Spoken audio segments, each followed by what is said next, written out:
여러분, 우리가 하나님의 자녀로서 하나님의 사랑을 어떻게 실천해야 하겠습니까? 우리는 집을 나간 둘째 아들에 대해서 지난주에 함께 은혜를 나눴습니다.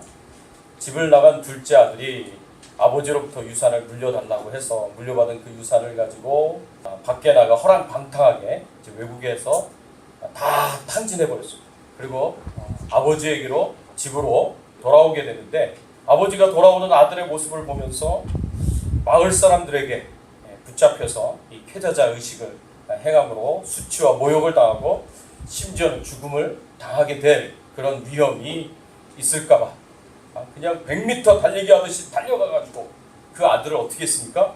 포옹하고 키스하고, 그리고 아버지가 가지고 있는 가장 좋은 옷을 입혀가지고, 그리고 자기 손에 있는 인장반지를 빼가지고 아들의 손에 끼워주고, 종들은 신지 않는 신발을 다 신겨주면서 돌아온 내 아들은 다시 내 아들로서의 지위와 위치를 회복했다라는 것을 그렇게 선언을 합니다. 마을 사람들이 다 보는 앞에서 선언을 하고요. 그리고 마을 사람들과 이 아들을, 이 돌아온 것을 같이 기뻐하고 즐거워하고 환영하기 위해서, 그리고 마을 사람들과 다시 화해하도록 만들기 위해서 커다란 잔치를 벌였습니다. 이게 돌아온 탕자 둘째 아들에 대해서 아버지가 가졌던 반응이었습니다. 그러니까 아버지가 이렇게 반응을 했으면 그러면 큰 아들, 첫째 아들은 어떻게 반응을 했겠습니까? 아버지와 똑같이 반응을 했을까요? 오늘 말씀해 보니까 집 나간 둘째 아들, 자기 동생이 집에 돌아온 것에 대해서 큰 아들의 반응은 전혀 달랐다는 것을 알 수가 있어요. 이 큰 아들은 집안에 있는 탕자였습니다. 큰 아들의 반응이 28절에 잘 나타나 있는데, 28절에 큰 아들이 자기 동생이 돌아온 것, 아버지의 둘째 아들이 돌아온 것에 대해서 어떻게 반응을 했는가 같이 한번 읽어볼까요? 28절 말씀 함께 읽겠습니다. 시작. 그가 노하여 들어가고자 하지 아니하거늘 아버지가 나와서 말하네. 큰 아들이 노하여서 그 잔치에 들어가려고 하지 않았다는 것입니다. 큰 아들은 아버지를 이해할 수가 없었습니다. 아버지가 돌아온 탕자 둘째 아들을 왜 받아주는지, 왜 용서해주는지, 이 둘째 아들을 위해서 왜 이렇게 큰 잔치를 벌여주는지 도저히 이해할 수가 없었어요. 그리고 이해하고 싶지도 않았죠. 그래서 분노하고 노해가지고 그 잔치에 들어가지 않으려고 했다는 거죠. 이 큰아들의 생각에서 이 둘째 아들은요, 아버지가 당연히 책망하고 그리고 내치셨어야만 마땅한 그런 아들이었습니다. 이 심판을 받아야 마땅한 그런 타락한 아들이었습니다. 아까 말씀드린 그 패자자 의식을 동네에서 행해가지고, 패자자 의식이 뭐였습니까? 아버지가 준 유산을 팔아가지고 그걸 가지고 밖으로 나가가지고 다 탕진하고 거지가 돼서 빈털터리가 돼서 돌아오는 사람들에게 행하는 의식이 패자자 의식 아니었습니까? 동네 한복판에 커다란 항아리를 가져다 놓고 마을 사람들이 돌로 그 항아리를 깨면서 뭐라고 선언했습니까? 너는 이제부터 이 마을 사람들과 아무런 상관이 없다. 관계를 완전히 끊어버리는 그런 의식을 행하지 않습니까? 그리고 모욕하고, 그리고 수치를 주고 조롱하고, 심지어는 돌로 이 항아리를 깬 것처럼 이 돌로 쳐서 죽이기까지 하는 그런 일들이 마을에서 이스라엘 백성들의 관습으로 있었는데, 그런 의식을 해서 마땅히 모욕을 당해야 되고 수치를 당해야 되고 조롱을 당해야 되고 죽음을 당해야 되는 것이 마땅한 이 둘째 아들인데, 아버지가 왜 이 둘째 아들을 받아주는 거냐고, 아버지가 왜 이 둘째 아들을 용서하고 이렇게까지 잔치를 벌이면서 환영을 하는 거냐고, 온 마을 사람들과 화해를 하도록 그렇게 잔치를 벌이는 거냐고, 도저히 있을 수도 없고 있어서는 안 되는 일을 아버지가 행한다고 생각하면서 분노하고 아버지가 벌인 이 잔치에 참석하기를 거부합니다. 그러나 큰아들이 둘째 아들에게, 자기 동생에게 이렇게 가지는 이 태도는요, 이 지금 이렇게 갑자기 생긴 태도가 아니에요. 사실은 처음부터 그런 태도로 동생을 대했다는 거죠. 예수님 당시에 유대인의 시야로 보면, 예수님 당시에 이스라엘의 문화와 관습의 관점으로 보면 첫째 아들의 행동은 처음부터 이해가 되질 않았습니다. 여러분, 둘째 아들이요, 처음에 아버지에게 나타나서 유산을 달라고 했을 때 첫째 아들이요, 아무런 말도 하지 않습니다. 아무런 행동도 취하지 않습니다. 여러분, 12절 말씀, 우리가 읽은 본문 앞에 있는 12절 말씀에 보면 둘째 아들이 아버지에게 가서 이렇게 말했습니다. 같이 한번 읽어보겠습니다. 시작. 그 둘째가 아버지에게 말하되 아버지여, 재산 중에서 내게 돌아올 분깃을 내게 주소서 하는지라 아버지가 그 살림을 각각 나눠주었더니.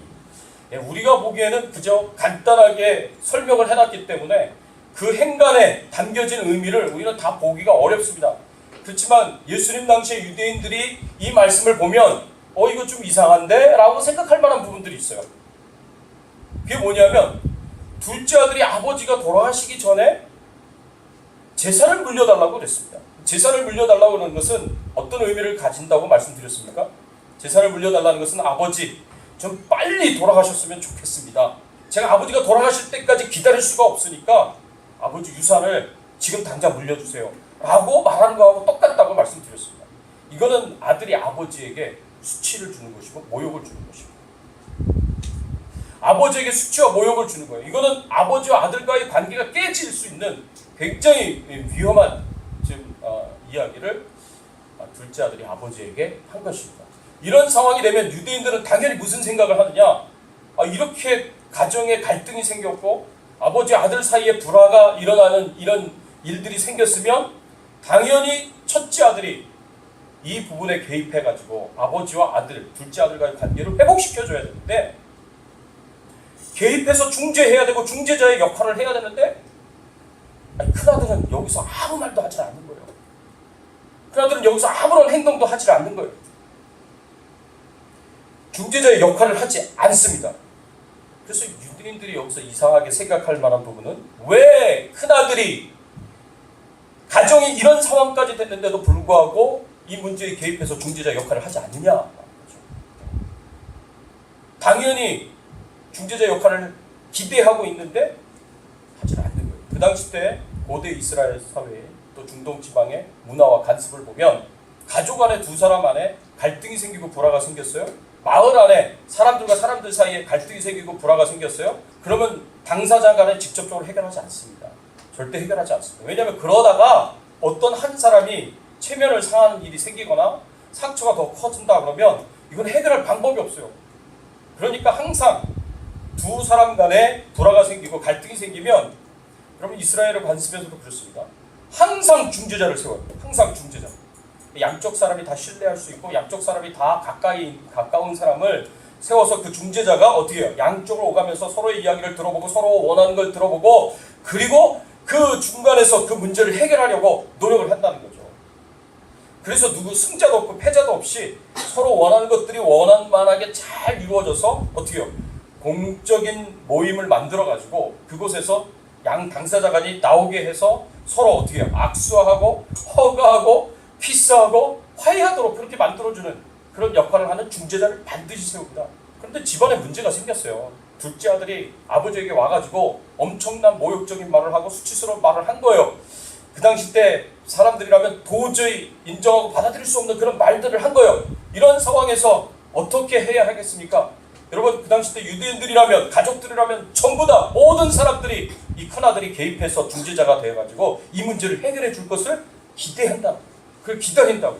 그런데 큰아들은요 아무 말도 하지 않아요. 아무런 액션도 취하지 않습니다. 왜 큰아들이 아무런 말도 하지 않고 아무런 액션도 취하지 않았을까?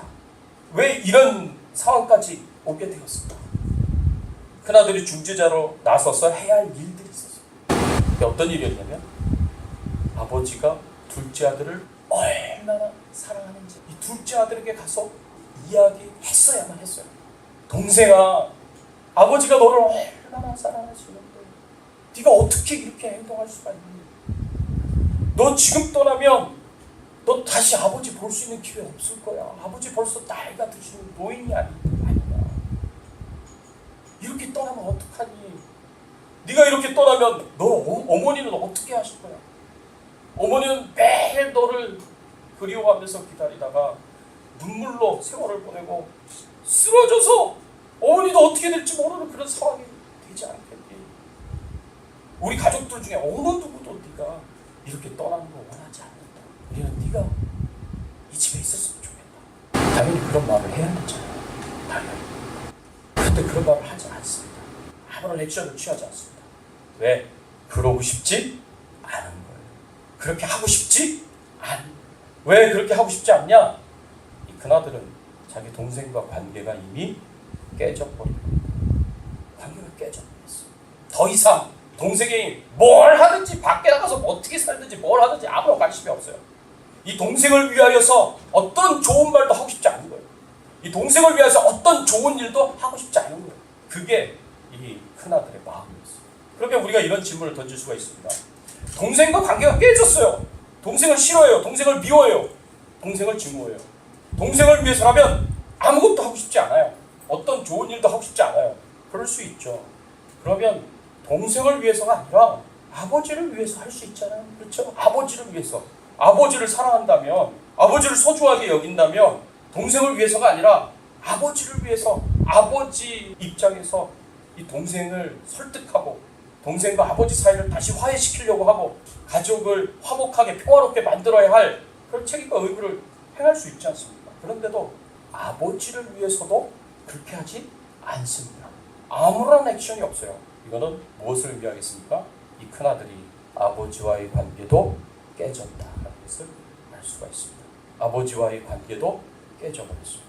동생과의 관계도 깨져버렸고 아버지와의 관계도 이미 깨어진 상태에 있게 되었습니다. 그러니까 중재자 역할을 해야 하는 순간에 해야 할 때에 전혀 하지 않고 그냥 내버려 둔 겁니다. 아무런 일도 하지 않은 겁니다. 아무런 액션도 취하지 않은 겁니다. 여러분, 큰아들은요 아버지에게 불순종하는 아들이었고 반항적인 아들이었습니다. 제가 이 설교를 준비하면서 많은 도움을 받았던 케네스 E. 베일리 교수의 The Curse and the Prodigal이라는 책에서 케네디 교수가 이 비유에 대해서 뭐라고 제목을 붙였으면 좋겠다고 제안을 했냐면 이렇게 표현했어요. Compassionate father and two lost sons. 이 말은 뭐냐면 사랑이 많은 아버지와 두 명의 탕자 이렇게 표현했습니다. 사랑이 많은 아버지와 두 명의 탕자였던 거예요. 둘째 아들, 막내는 집 나간 탕자고 첫째 아들은 집안에 있는 탕자였습니다. 그것이 이 말씀에서 우리가 볼 수 있는 큰아들의 모습이었습니다. 이런 상황이었기 때문에 첫째 아들은요 아버지가 벌인 잔치를 이해할 수 없었습니다. 둘째 아들이 집에 돌아왔고 아버지가 그 아들을 환영하면서 잔치를 벌였다는 사실을 알고 크게 분노했습니다. 둘째 아들이 땅과 집과 가축들을 다 팔아가면서 마을 공동체의 경제에 큰 피해를 준 것에 대해서 마을 사람들과 화해의 잔치로 다시 이 둘째 아들이 가족에게 받아들여지고 마을 사람들에게 받아들여지는 거 그거 원하지 않았습니다. 이 둘째 아들은 내 동생은 심판받아요. 탕자요. 온갖 죄악을 저지를 아버지에게도 나에게도 가족들에게도 마을 사람들에게도 커다란 상처를 남기고 피해를 줬던 사람인데 당연히 내쳐줘야죠. 당연히 심판받아야죠. 당연히 형벌을 받아야죠. 이게 첫째 아들이 가지고 있었던 마인드였습니다. 그래서 그 잔치에 참여하기를 거절했습니다. 큰아들이 아버지에게 한 말이 어떤 말인가? 29절과 30절의 말씀에 보면 큰아들이 아버지에게 이 둘째 아들에 대해서 어떤 말들을 쏟아내는가 같이 한번 29절과 30절 말씀 함께 읽어보겠습니다. 시작. 아버지께 대답하여 이르되 내가 여러 해 아버지를 섬겨 명을 어기며 없거늘 내게는 염소 새끼라도 주어 나와 내 거주로 즐기게 하신 일이 없더니 아버지의 살림을 창녀들과 함께 삼켜버린 이 아들이 돌아오매 이를 위하여 살찐 송아지를 잡으셨나이다. 예, 큰아들은요 아버지와의 관계를 주인과 종의 관계로 그렇게 이해하고 그렇게 살아왔습니다. 내가 29절에 내가 여러 해 아버지를 섬겨 명을 어김이 없거든 이렇게 표현했습니다. 내가 아버지를 종으로서 이 표현은요 정확한 표현은 아버지를 종으로서 섬겼다라는 거예요.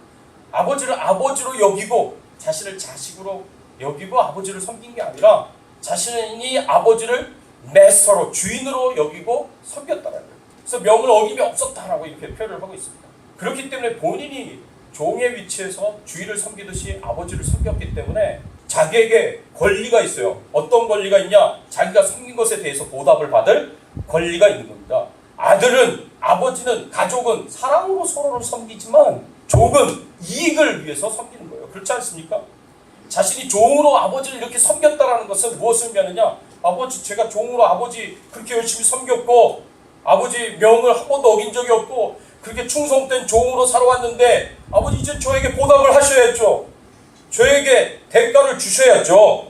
아버지 게으르고 방탕한 동생에게는 살찐 송아지를 잡으시면서까지 그렇게 대우를 해주시면서 아버지에게 종처럼 그렇게 열심히 섬기고 열심히 수고한 나에게는 염소 새끼 한 마리라도 주신 일이 있습니까? 이게 큰아들이 지금 그런 마음으로 아버지에게 이렇게 이야기를 하고 있습니다. 큰아들은 동생을 무시하고요, 경멸합니다. 동생을 내 동생이라고 이야기하지 않습니다. 30절 말씀에 아버지의 살림은 창녀들과 함께 삼켜버린 이 아들이 돌아오매, 이 아들이라는 표현은요, 원문에 보면 당신의 아들이 돌아오매 라고 이렇게 표현되어 있습니다. 내 동생이 돌아오매 라고 표현 안 해요. 자기 동생이라고 얘기를 안 해요. 당신의 아들이라고 얘기해요. 당신의 아들. 동생을 얼마나 미워하고 싫어하면 이렇게 표현하겠습니다. 얼마나 경멸하면 이렇게 표현을 하겠습니다. 큰아들이 이렇게 화난 것에는요, 이런 생각도 있습니다. 아버지가 지금 둘째 아들에게 주신 그 가장 좋은 옷, 둘째 아들에게 끼워준 그 인장 반지, 둘째 아들에게 신겨준 그 신발, 그거 다 제 겁니다. 둘째 아들은 이미 재산의 3분의 1을 가지고 간 겁니다. 자기 목 다 가지고 갔어요, 둘째 아들은. 나머지 3분의 2는 첫째 아들 거예요. 첫째 아들. 그거 다 제 겁니다. 제 소유입니다. 둘째 아들을 환영하느라고 잡은 그 살찐 송아지, 그것도 다 제 거예요. 저한테 물려준 유산 아닙니까? 여러분, 이스라엘 백성들에게 있어서 재산에 대한 권리가 두 가지가 있어요. 재산에 대한 권리. 하나는 소유권이고 다른 하나는 매각권입니다. 소유권과 매각권이 있어요. 둘째 아들에게 소유권과 매각권을 다 줬기 때문에 둘째 아들은 아버지의 재산을 다 팔아서 현금화 해가지고 그걸 가지고 외국으로 간 거예요. 근데 첫째 아들에게는 나머지 3분의 2를 주었지만 소유권만 줬어요. 매각권을 주지 않아요. 매각권은 누가 갖고 있는 거야? 여전히 아버지가 갖고 있는 거예요. 그렇기 때문에 아버지에게 아직도 권리가 있는 거예요. 그래서 아버지가 인장반지도 주고 옷도 주고 사실 송아지도 잡을 수 있는 거예요. 그런데 사실 따지고 보면 그건 큰아들에게 물려준 거예요. 근데 큰아들은 완전히 그 권리를 다 가지지 못했어요. 그러니까 지금 불평하고 있는 거예요. 아버지가 사용하신 것 다 제 겁니다. 저에게도 재산에 대한 모든 권리 주세요. 이건 불공평합니다. It's not fair. 지금 사춘기의 자녀들이 부모에게 종종 하는 그 표현, It's not fair. 불공평합니다. 왜 이렇게 하시는 겁니까? 지금 아버지에게 원망과 불평을 쏟아내고 있는 거죠. 저에게도 똑같은 권리 주세요. 이거 다 제 겁니다. 여러분, 이렇게 말하는 큰아들이라면 둘째 아들과 다를 게 뭐가 있어요? 하나도 다를 게 없어요. 그렇죠? 둘째 아들도 재산 물려달라고 다 그랬잖아요. 이 첫째 아들도 알고 보면 그런 마음이 있었다면 이 둘째 아들하고 똑같은 마음인 거예요. 이거 다 내 겁니다. 다 저한테 주세요. 똑같이 아버지에게 반항적이고 똑같이 아버지에게 불순종했고 똑같이 아버지에게 수치와 모욕을 주는 아들입니다. 그래서 둘째 아들은 집 나간 탕자고 첫째 아들은 집 안에 있는 탕자인 것입니다. 실제로 큰아들이 이렇게 한 행동은요, 아버지에게 수치와 모욕을 주는 행동이었습니다. 여러분, 잔치가 벌어졌는데 잔치 호스트, 주인이 자리에서 일어났어요. 주인의 자리에서 일어나가지고 바깥으로 나갔습니다. 야, 그러면 사람들이 궁금해하지 않겠습니까? 같이 막 대화 나누고 같이 막 즐거워하다가 상석에 앉은 주인의 자리에 앉은 호스트 자리에 앉은 아버지가 나가니 궁금하지 않겠습니까? 그러면 가족들도 따라 나가고 종들도 따라 나가고 사람들도 따라 나갔겠죠. 길 한복판에서 아들이 지금 이렇게 외친 거예요. 29절 30절 이렇게 외쳤는데 사람들이 그걸 안 받겠습니까? 못 들었겠습니까? 다 들었죠. 다 받겠죠.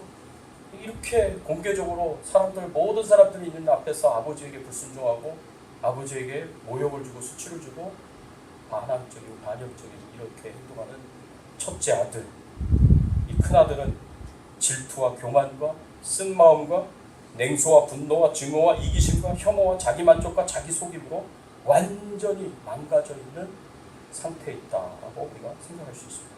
그럼에도 불구하고 뭐라 그래요? 자기 아무 잘못 없다고 생각해. 자기는 의롭다고 생각해. 자기는 의롭다. 여러분, 큰아들은요, 아버지의 마음을 전혀 이해하지 못했고요, 아버지의 마음을 전혀 따라가지 못했습니다.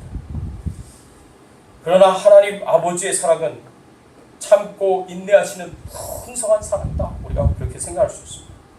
아버지는 탕자인 둘째 아들이 돌아왔을 때 이 아들이 수치와 모욕과 조롱과 죽임을 당할까봐 자신이 대신 수치와 모욕을 당했어요. 아버지로서 자기 옷을 들어 올리면서 100m 달리기 하듯이 유대인들 남자들은 수치스럽게 여기는 그 다리를 보여가면서 그 아들을 향하여 전속력으로 달려갔습니다. 그리고 옷을 입혀주고 반지를 껴주고 신발을 껴주고 내 아들이다. 내 아들이 돌아왔고 내 아들의 지위와 위치를 회복한다고 공개적으로 다 선언을 하고 잔치를 벌여가면서 마을 사람들과 화해하고 가족들과 화해하고 중재자 역할을 잘 하고 있는데 그렇게 아버지는 반응을 했는데 그게 아버지의 사랑이었는데 큰아들은 아버지의 그런 마음을 전혀 이해하지 못합니다.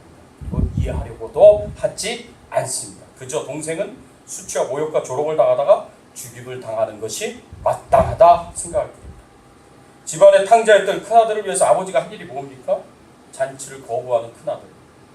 아버지와 함께 중재자가 되어서 마을 사람들과 집에 온 이 둘째 아들과의 화해를 돕는 그런 일을 하지 않겠다고 거부하는 큰아들.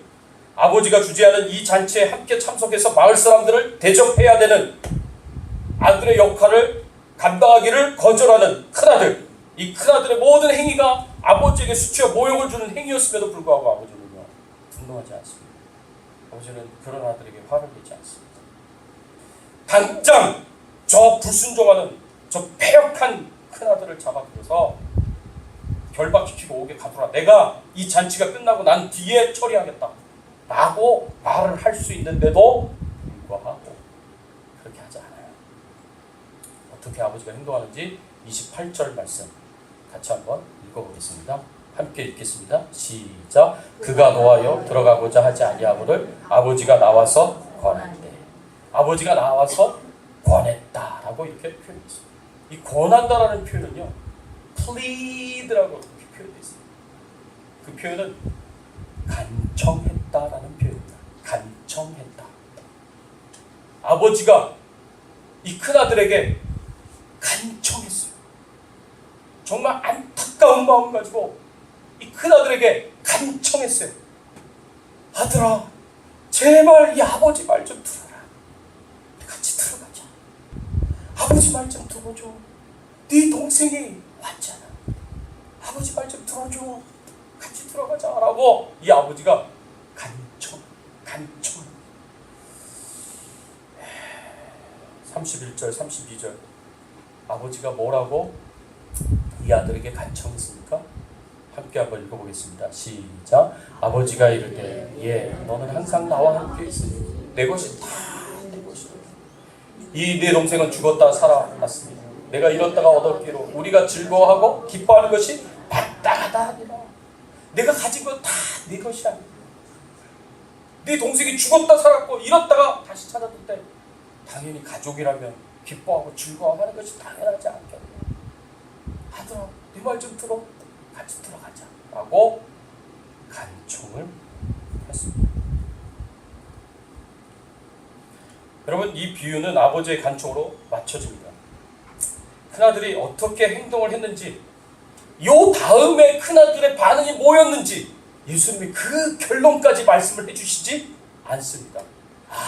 이게 얼마나 안타깝습니까? 이거 그 결말을 알아야 마음이 편한데 이 결말을 예수님이 말씀을 안 해주셔요. 여러분 큰아들이 아버지의 명령을 듣고 들어갔겠습니까? 안 들어갔겠습니까? 들어갔는지 안 들어갔는지 전혀 이 결말을 알 수가 없어요. 근데 한번 추측해보세요. 큰아들이 들어갔을까요? 안 들어갔을까요? 들어갔을까요? 안 들어갔을까요?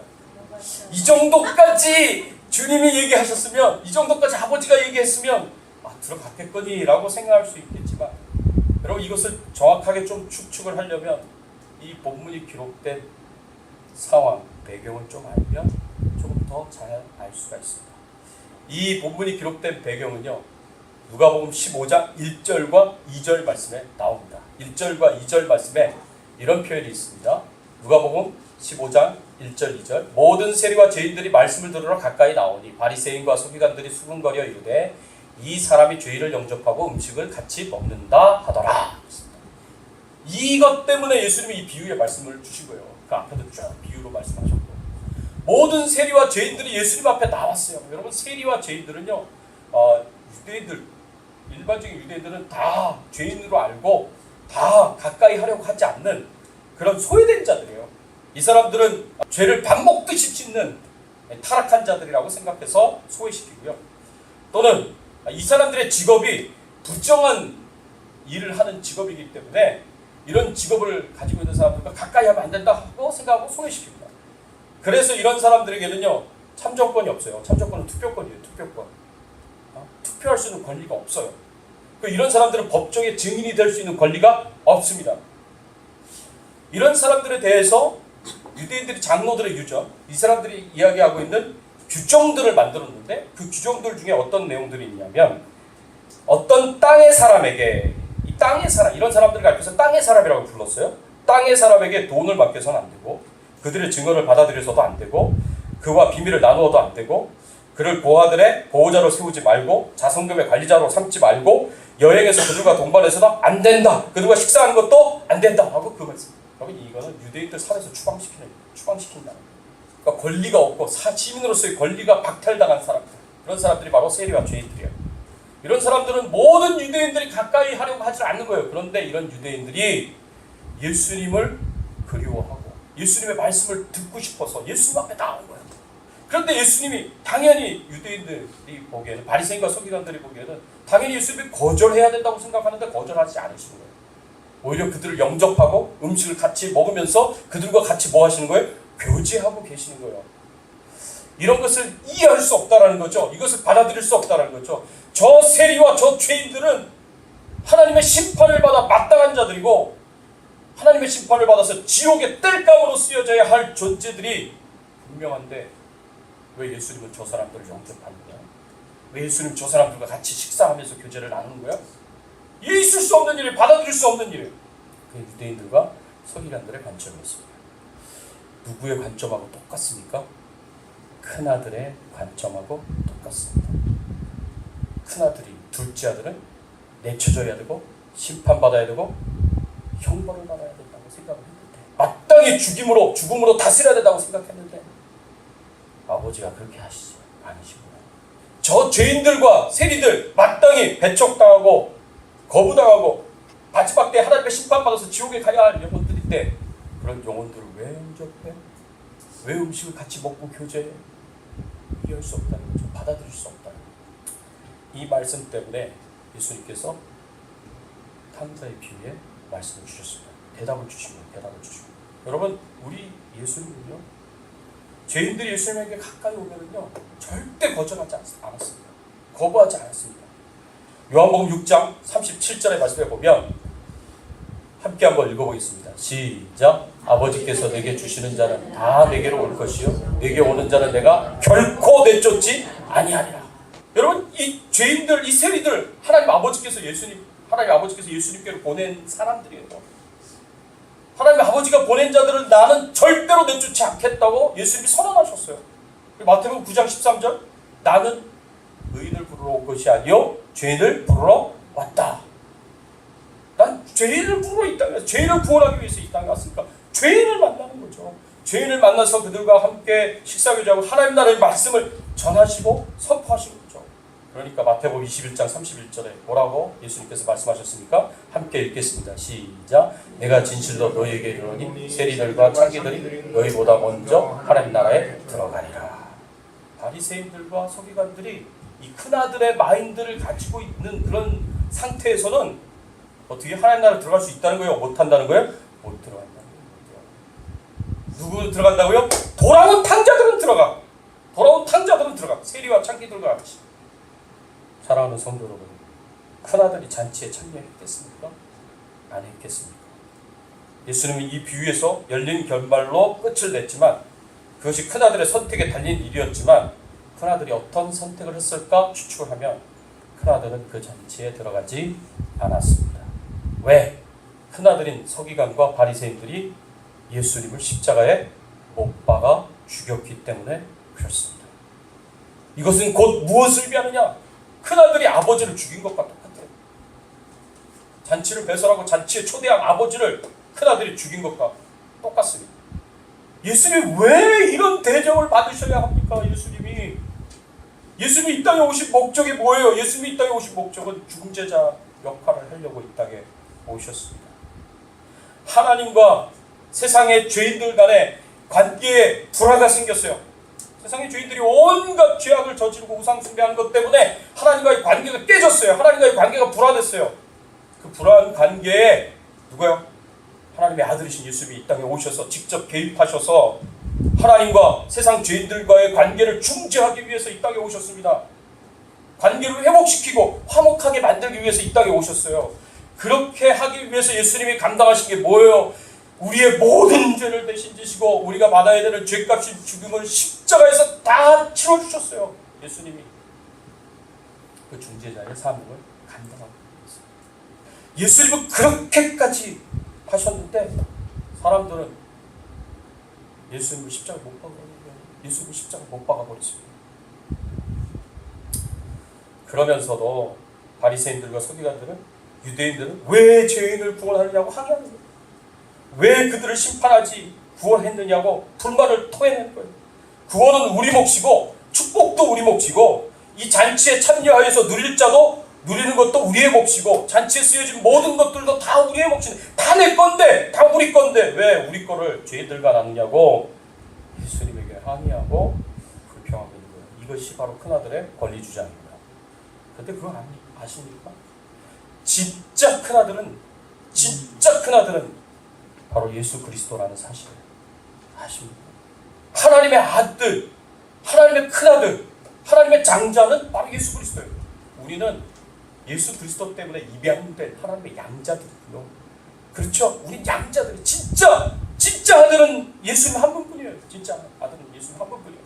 하나님이 가지고 계신 모든 것을 상속받을 유일한 상속자는 바로 하나님 예수 그리스도, 하나님의 아들 예수 그리스도 한 분밖에 없습니다. 사실 따지고.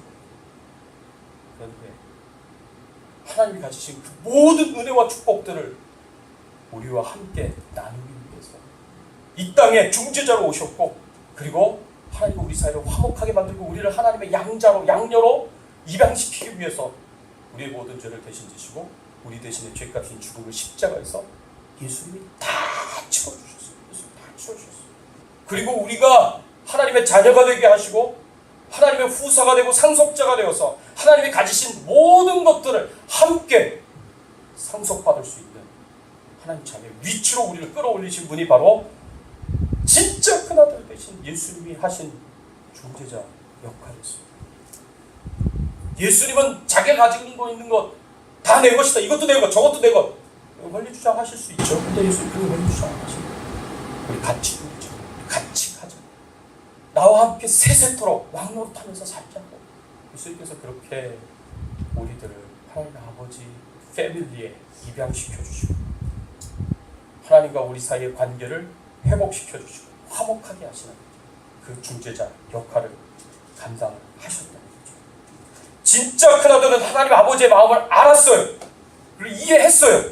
그리고 그 풍성한 사랑의 마음을 따라서 이렇게 행하셨는데 스스로 큰아들이라고 생각했던 유대인들은 질투와 교만과 쓴마음과 냉소와 분노와 증오와 이기심과 혐오와 자기 만족과 자기 속임으로 완전히 망가져 있었다는 거죠.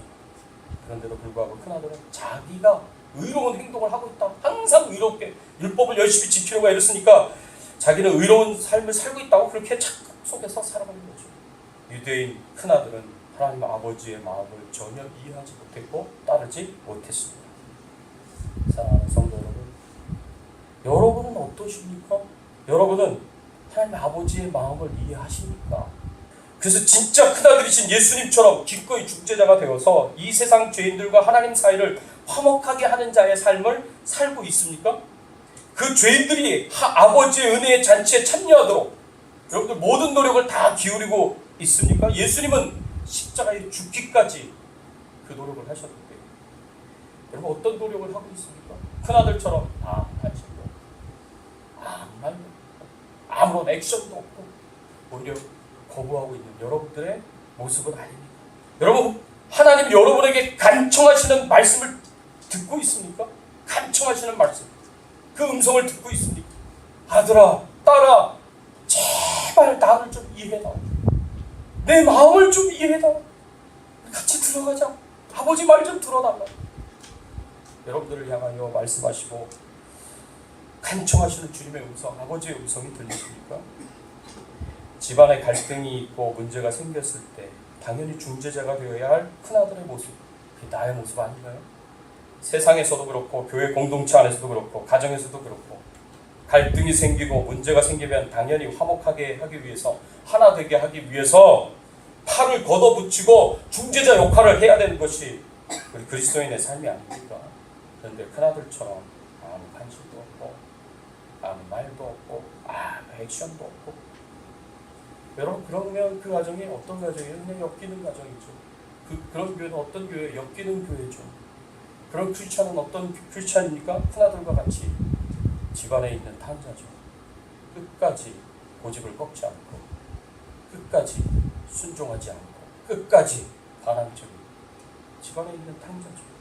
그럼 이 비유를 통해서 우리가 명심해야 할 것, 집 나간 탕자 둘째 아들은 잔치에 참여했습니다. 잔치를 누렸습니다. 그러나 집안에 있는 탕자 큰아들은 끝까지 잔치에 참여하지 않았습니다. 참여할 수 없었습니다. 이것이 우리에게 주는 그 메시지가 얼마나 강력한 메시지인지 여러분들이 진지하게 생각해 보시기를 부탁을 드립니다.